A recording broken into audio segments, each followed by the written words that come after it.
कौन माँ चाहेगी कि मेरा बच्चा मेरे लिए रात को नहीं सोए, जाग कर बैठे, जागता रहे और मेरे गुण गाता रहे। वो प्रैक्टिकल में माँ है ना, तो ये वाली नींद त्याग करे और मेरे गीत गाता रहे।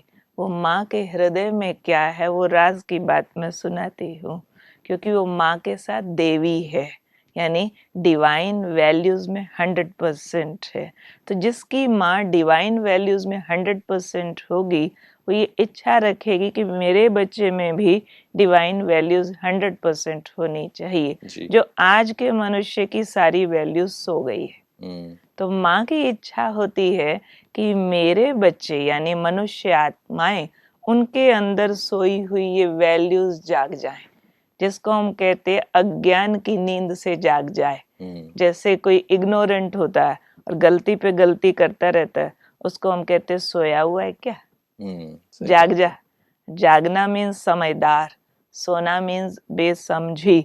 तो आज बेसमझी के वश मनुष्य जो गलतियां कर रहा है, एक दूसरे का हक छीन रहे हैं, एक दूसरे को दुख दे रहे हैं, जो पाप के अनेकों काम कर रहे हैं, उनको छोड़ करके अंदर की सच्ची आवाज सुनना, जो हृदय से पवित्र आवाज निकलती है, उस आवाज को सुन करके उसको अप्लाई करना, उसको हम कहेंगे ठीक से जागा।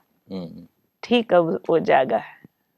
बिल्कुल, जागरण का मतलब लोग ये समझ लेते हैं कि रात भर जाग के बैठे रहे, मगर वास्तविक अर्थ ये है कि आप जो अज्ञान की निद्रा है उससे जागिए, आप सही समझ रखें, उसको जागना कहा जाता है। नहीं, बिल्कुल सही बात है।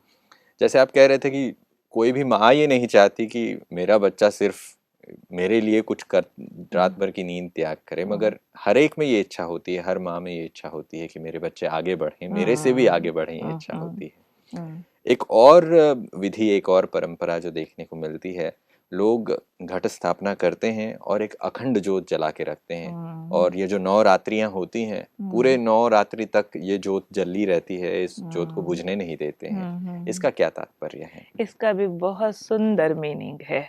वास्तव में नीचे घड़ा है जी, घड़ा मिट्टी का है, उसके अंदर पानी भरा हुआ है।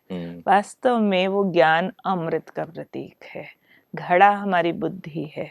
बुद्धि घड़ा या हृदय को भी घड़ा कहते हैं, कि मेरे दिल के घड़े के अंदर घट घट में जैसे कहते हैं ये बात समाई हुई है। तो दिल रूपी घड़े में अगर ज्ञान अमृत समाया हुआ है, तो हमारे ज्ञान की ज्योत और आत्मा की ज्योत जगी रहेगी। अब यहाँ ज्योत का मतलब है प्रकाश, और ज्ञान को भी प्रकाश कहते हैं। जैसे कहते हैं ना, he is the torch bearer, he is light house for others. तो टॉर्च बियरर मीन्स वो अपने ज्ञान से दूसरों को लीड करता है। टॉर्च बियरर है मीन्स लीडर है, उसके कर्म दूसरे को लीड करते हैं।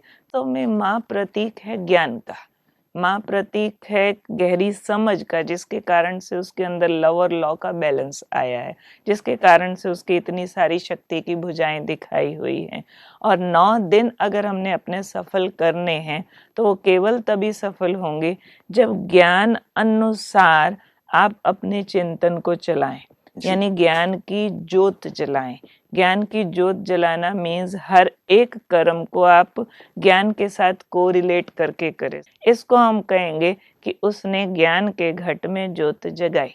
आज के मनुष्य को ये वाली बातें मुश्किल लगती है। उनको एक भ्रम पैदा हो गया है, बहुत बड़ा भ्रम है, कि अगर हमने घड़े पर ज्योत जगा दी तो माँ राजी हो जाएगी, ज्योत बुझ गई तो अपशगुन हो जाएगा, हमारी नवरात्रि भंग हो जाएगी। इसलिए बेशक रात को उठ उठ करके भी उसमें घी डालते रहेंगे, और शुद्ध घी डालते हैं, तेल नहीं डालेंगे, डालडा घी नहीं डालेंगे। तो शुद्ध घी मतलब शुद्ध विचार डालो। जहाँ आपके शुद्ध विचार संचित हो करके आपके जीवन में काम करेंगे, वहाँ आपका ज्ञान का प्रकाश ऐसा होगा जिसको एनलाइटनमेंट कहते हैं, जिसको लोग फॉलो कर सकेंगे। हाँ, सो एंड सो सच्चा होकर के भी इतना अच्छा वकील, सो एंड सो ईमानदार होके भी एक दाम पर सच बताता है, चीज इतने की आई थी, इतने की बेच रहा हूँ, इतना अच्छा बिजनेस कर रहा है, हम भी कर सकते हैं, रोल मॉडल बने। तो इसको हम कहेंगे वास्तव में ज्योत जगाना। मीनिंग तो ये था, पर धीरे धीरे दुनिया अज्ञान के अंधकार में डूबती गई और ये छोटा सा रिचुअल करके अपने आप को राजी कर रहे हैं कि हमने 9 दिन घड़े पर जोत जलाई थी, बुझने ही नहीं थी।